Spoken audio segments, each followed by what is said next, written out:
want to start with Ben so he can introduce everybody. This is Benjamin Lee, and go ahead and introduce yourself and your cast and crew. My name is Benjamin Lee. I wrote and directed Everlasting Life, and this is Suk, who plays the mother, Suk Kyung. So Suk was also, this is the last film we just saw. Suk was also, is nominated Best Actress. So she's part of our lineup here. Thank you very much. Thank you. Okay, well, what we're going to do is make a general question for all the filmmakers and cast and crew. And this could be our go-to question if we don't have anything. But I have some really great notes that I'd like to ask. But basically, just kind of start thinking, in your own words, what if you could relate to the audience one thing about your film, what would it be? You can ask that right now, or you can also go with my questions. Yeah, go with that. Okay. Do we have audio on mic 2 yet, Eric? Mic 2, audio, go ahead, just talk a little, just say something. So, okay, Ben, I'm a big fan of the bilingual dialogue. Does that make sense? Yeah. Being Asian American, a lot of us are first generation, or maybe the generation that are here. So our parents would speak to us in whatever native language, but we respond back in English. Can you tell me about being the writer, well, everything, but being the writer, why did you choose that? I really liked it, big fan. Well, it's just, personal experience. That's basically it. Like when I spoke with my parents, it was either Konglish or English, but they were in America long enough to understand English, and I knew just enough Korean to understand what they were saying. But when the emotions were flowing, and you're in a fight with your parents, you don't really think about where you just respond to whatever you're saying. So you understand exactly what they're saying, but you can't say it in their native tongue. Got it. So it's just you just give whatever emotion you got. For Suk-Kyung, which I know you're not that mean mother. You're such a sweet person. Look how beautiful she is, and so kind-hearted, right? How was it like acting in bilingual dialogue? I mean, I grew up in Korea, and I have been living here like almost 10 years. So I'm still learning English, and then I still like having that kind of the feeling or like frustration, like communicating with Americans or Korean Americans or Asian Americans who grew up here too. So it wasn't that bad to connect with that emotional situation. Okay, it was almost just like being at home or talking with someone that you live with. Yes. I'm going to ask the next question. Anytime, raise your hand and Charlotte will come with the microphone. Okay, so anytime. This is your Q&A. I'm just kind of getting it started to roll. Technical question. Why did you have the sun constantly glistening, sweating? I mean, it wasn't an annoyance. It was just kind of a more technical question, because every scene, you'd think he'd dry up, kind of towel down. What was your creative angle with that? So it was kind of the thing that I did to hide my smell of cigarettes. I sweat a lot, so I try to get myself really sweaty, and my mom was like, "Oh, you're always sweaty, just go take a shower." So I wanted to have that emotion that he's using that as an excuse to get out of that situation, but the emotions kept on pumping that. So also originally it was just physical, but then emotionally he started just feeling that kind of intense kind of feeling sequestered, and he's sweating. He just didn't like that feeling anymore, so it just kind of stayed throughout. So I'm going to ask Suk-Kyung the general question. If you can relay to the audience one thing about the film, you as being the actress, what would you like to say about this film? Yes, when I first read the script, I was like, oh, it's just for the specific religion. I had like second thought, but the thing is, when I dig deep enough, it's about the family, and it's about the love and hate relationship with your parents that we can all relate in, and we want to connect. You want to connect to one another, and then that's the main thing for this theme. So yeah, I think we can all share that human feelings all together. Got a question? All right.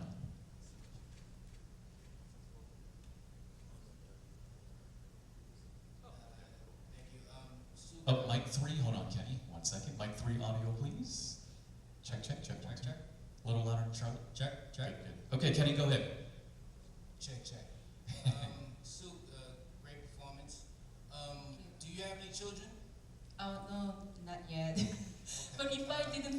first boyfriend, I'm sorry, my husband is right there, but I could have had a teenager boy The as my reason son. that's the reason why I asked, because I was wondering what were you challenging or channeling to use since you don't have any children in that scene.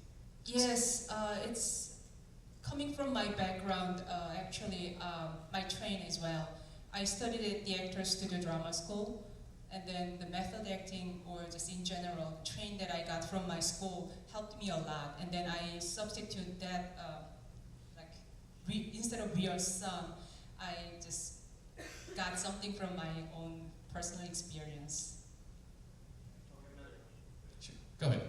Yeah, so I was curious, Ben, was the whole Jehovah's Witness thing, was that pulled directly from your own life, or were you just inspired by other stories?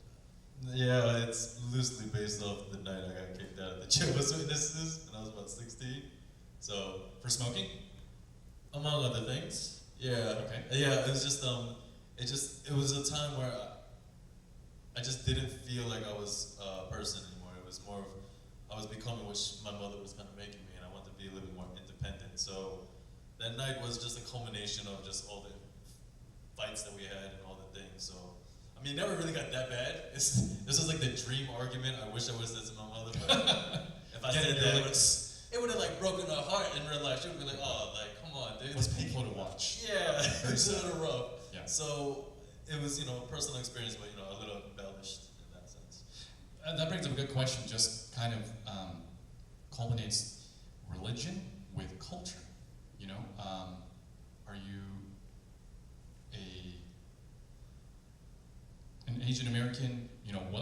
Whatever nationality you are, or does your family raise you Buddhist or Jehovah's Witness? And that's something that's another film, if you will, like a whole can of worms. Like, my parents raised me in the Korean church, and that's like triple-fold problematic there, or the Christian church, and et cetera, et cetera. But that does bring up a good question. That for another film. I hope so, man. Let's go to our next cast and crew. Go ahead and introduce yourself. Hi, I'm Yung-Chih, and I'm the director and writer of the Grandpa's Visit, and this is my producer and cinematographer. A very, very funny film. Hi. I'm sorry, what's your name? I cut you off. Hello to you too, yeah. Yeah, my name is Tanma, and yeah, we had a collaboration for this project. Okay. Before I start, are there any questions? Yeah, go ahead, please. Nice and loud so that the audio can pick you up. Sorry. There you go. I actually have just a comment for Ben before. Okay, we'll go back. Sure, go ahead. I just first of all want to say the movie was really good. I mean, it's really relatable in terms of being an Asian myself, growing up in Indonesia. Also coming to I live in Canada now, and so having friends who were immigrants and have immigrants' parents, I think the theme of the film really hits the spot in terms of like that confrontation between the culture that you grew up with and then the modern sort of like westernized culture. And I just want to ask you, what was the process for you to write the script, and also how did you translate your personal experience with the script into the screen? And last question is, how would you distribute this film to people out there who would benefit from the film? The writing process was, I wrote this as an excerpt from the feature of the same name. And it was just, revisiting my experiences with family and what fit, what was the point, what do I need to achieve with this character, what am I supposed to show? So one of the things I wanted to do with the characters was, they're never always right, never always wrong. I wanted to be able to say that the mother's not just a totalitarian, she has a vein of love throughout.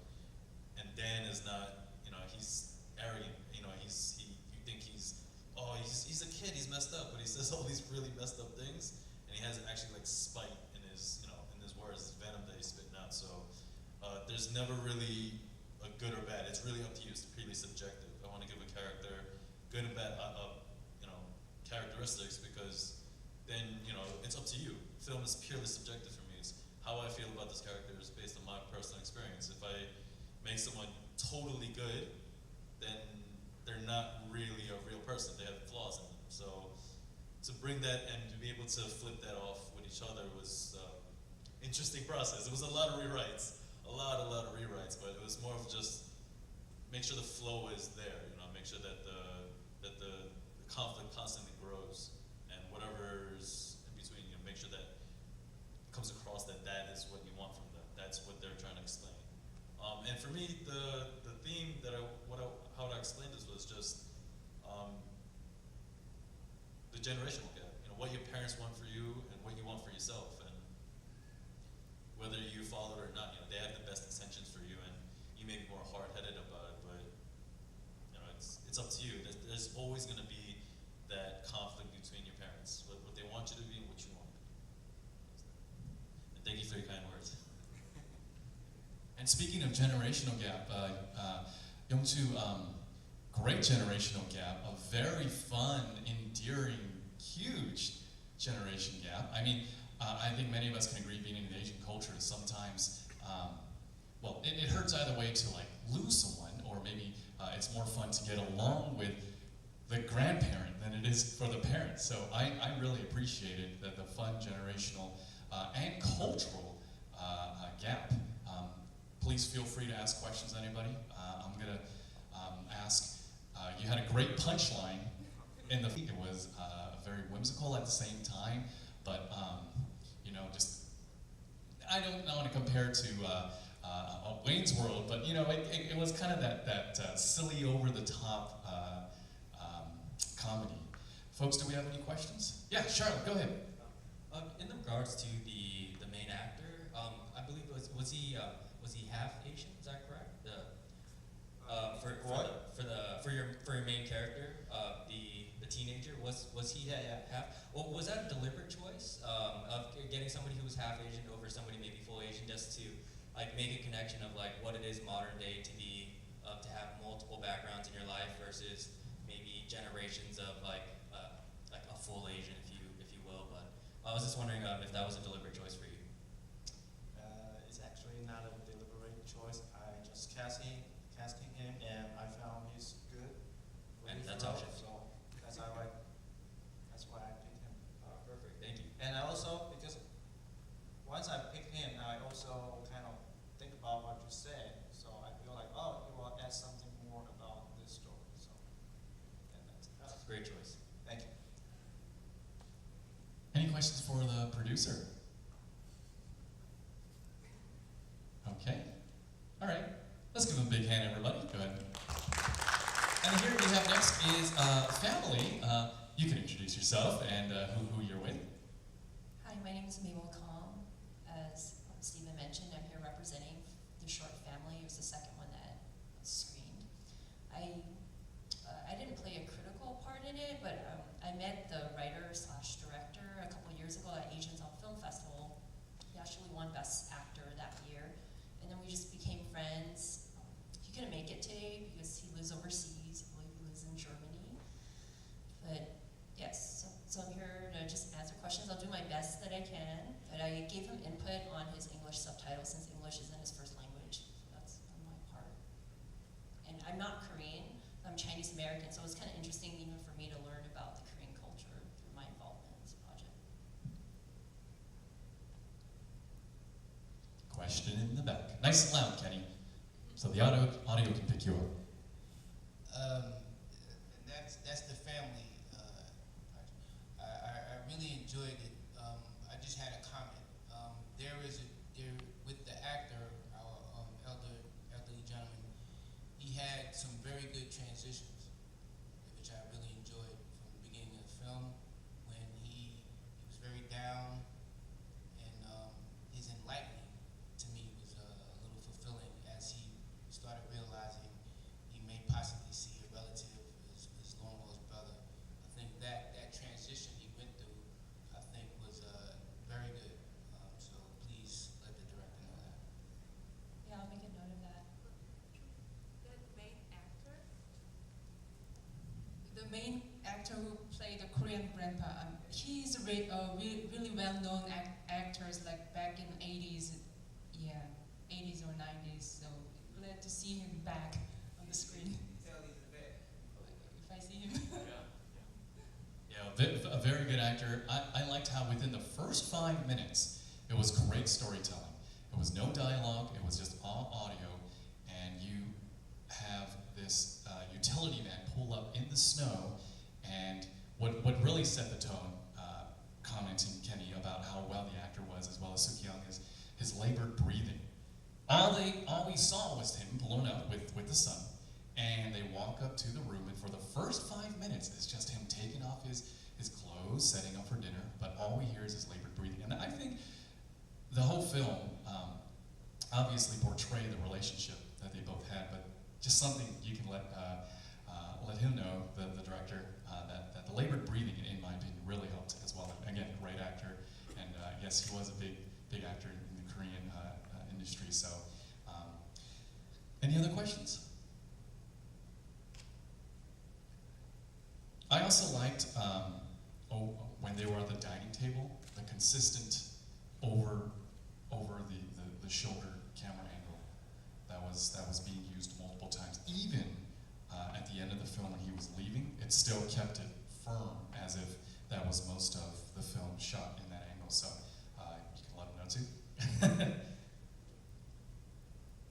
Are you able to, Mabel, explain the ending or not, or maybe why it was kind of abstract? I was trying to remember that too. I think that was the place they lived in. And then, yeah, sorry, that part, I'm not sure. But even when I was like watching the short again, I thought how closely resemblance, like that the actor had to his grandpa, right? Because he had live footage of his grandpa. And I watched an interview with the writer/director, and he was saying how his grandpa passed away before he got a chance to actually experience a reunion. So through this short film, he was trying to see how his grandpa would have felt if he were to have that experience. So I thought it was a good idea. Thank you. Let's go to our next cast and crew. I'm the writer and director for the first music video, MOCCI. Okay, and who do you have with you? She's the producer, Rachel. Okay, Rachel and Henry Lee, right? Yes. Okay. Any questions? This was our first film of this year, and it was our first music video. I think you'll all agree with me. It was a catchy tune. Can you talk to us more about the musicality of it, the composing side of it? I met this composer before I direct the music video. Actually, he worked for Sony company, records. And he said that I have a piece of music, it doesn't have any lyrics.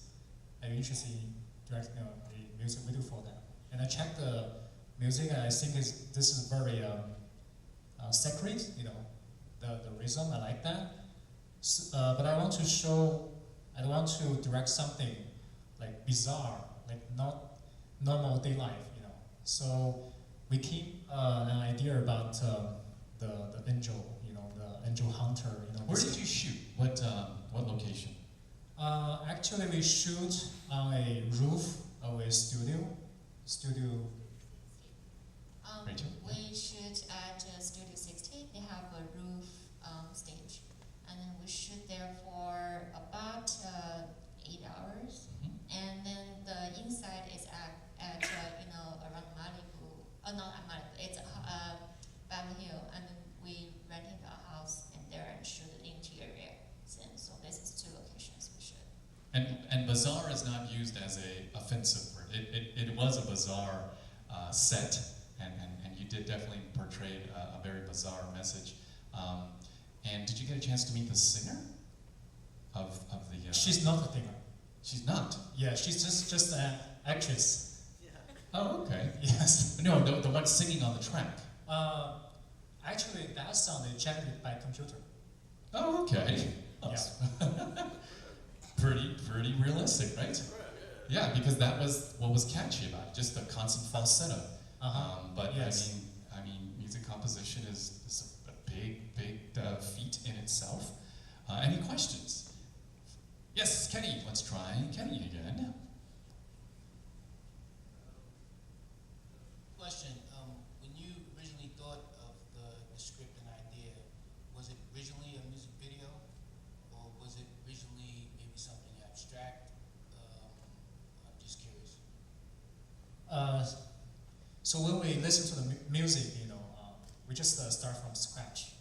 And I want to, at that time, I don't know why, I'm really fascinated by wings. So, we came out with an idea about the angel wings. Yeah. Yeah, the music comes first, and then Henry actually comes up with this idea because he really likes this music, and there's no lyrics. And then he just, come up with this script by listening to it and feel it from his heart. And then I think he was just obsessed by winds at that time, so he came up like angel. And then because this is a small project, and then we tried to find the winds a lot of places, but it's either expensive or they cannot deliver it on time. Then we came up this by I kind of personally make these winds. We got this wind ready right before the shooting. We were shooting at 6, and then the wind was ready around 5 p.m. So, and also for the music, I just want to add one thing. The music actually, it sounds like a woman's voice, but it's not. I mean, they twisted it's actually man's voice and twisted to change it to women's voice. Yeah, they changed the pitch. Yeah. Blown away, huh? Let's meet our last cast and crew from our last film. Go ahead and introduce yourself. Hi, my name is Minghao Shen. I'm director and writer, write script. Here is my actor and actress, also my producer, right there. Okay. Who is Katie? Hi, yeah, I'm Katie, and I'm the actress for the stream. Hello, I'm Peter. I guess supporting actor in the film. We both got nominated, which is exceptional. My last name is Chen, C-H-E, and Peter Chen. Okay, any questions for the Red String cast and crew? Ben, yeah, go ahead. What is the significance of the red string? I did it because I don't know Chinese culture that well, so what was the significance of the red string and the burning of it with a cigarette? Here's the thing. For the red screen, to me, it's actually it's symbolic. It's me human rights. Because it's the actor blocking the door, but he wish he can cut personal area, but he really hard for that situation. So also he cut the screen by himself. So he had no choice. Minghao is the director of the film. I really liked a lot of beautiful moments of lighting and music. I know the string, just like the string we roped off here, you can get great camera angles with near and far depth, but there was some really good angles that worked really well, and it wasn't even involving the string like this blue tape here, but I really found that some angles worked very well with the lighting especially. Can you explain the ending?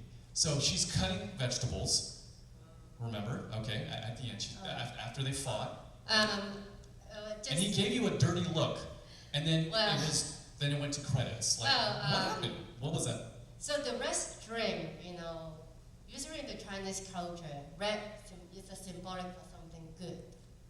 So it's also symbolic for cutting the devil away. And the red string was put on by the wife of the main character, and her intention is trying to keep the devil away, which is me. at that time. You know, she probably sees something going on and then she wants to keep that devil away. You know, this is the symbolic about that. And at that moment, they probably want to have some private time. That's why they try to like link the string to the door, so in case somebody open the door, they are aware about it. Because this is the only little space that she can share with her husband at that time. You know, so this is about the reason for using the restaurant instead of using a lock or something else. Is it because of the cultures? And to me, the whole story, when I read the script, I got attracted to it because it's a different story about immigrants. Usually we see each other giving each other a helping hand, happy ending, very supportive. But in reality, as an immigrant, I can tell you, it's not always happy that happened that way. So this story bring out the dark side of the humanity in the way that I want someone to see what is the immigrant is facing on a daily basis, especially the one just came off from the boat, like fresh off the boat. You know, I'm not like that, but I also established my career from ground zero. So I did went through a lot of things, difficulty that, you know, unspeakable, but not like to that extent. And when I look at that character that I'm playing, I see a lot of depth in that woman. It seemed like definitely she went through something, but she gets settled and she forgot about it. So when she saw the newcomer come in, she had that kind of purity, humanity in herself. I'm better than you, I can do whatever I want. Until that slap that she saw on his face, and it's a slap to herself and wake her up. What you have been done, and what somebody have been done to you. That's why I get attracted to that script so much. So she's not that evil. She's evil for a reason. All this from a red string, everybody. We actually, Peter, yes, one final note before we wrap up. To answer your question about the last scene, I was there. I was told to look at nothing and say, this is a hand being cut. The fingers cut, and blood is over, and the camera didn't show. So the last scene was, I'm looking back up him, and I say, what are you doing? And he doesn't care, he just keep working. Oh. So the scene means that he is numb about life, because I would compare as an immigrant myself, that immigrant within this culture of Asian culture, within the Asian, just like black people have lighter skin black and darker skin black, they have discrimination against each other. Asian community, at least you have the money power, or as an owner of something, you would treat other Asians, no matter what, not as a human being, but as an animal. So this restraint, even though it's a small short film, already have 2 nominations. And throughout the years, I've been looking at Grammys and Academy, and I go, why there's 5, 10, 7 nominations in one film? Why? You know, I don't understand. But then this same film went along and won the Grammys, the Academy, and all that. So there is a reason why there's 2 nominations in one film. It is a good film. I wish we had more time. We actually have to wrap up. I want to remind everybody about our red carpet later tonight, our awards ceremony tomorrow at 215 Mateo Street. But ladies and gentlemen, a big round of applause for Asians on Film's first screen. Let's give them a big hand, everybody. Thank you so much for joining us. Check out our Facebook page. I want to thank all of our volunteers and our sponsors. My name is Stephen Chun. Stick around for our panel. It's part of your ticket price if you like to stay. But then we also have lots of amazing other films to show this next day to have. Thank you so much again, Asians on Film. We'll see you soon.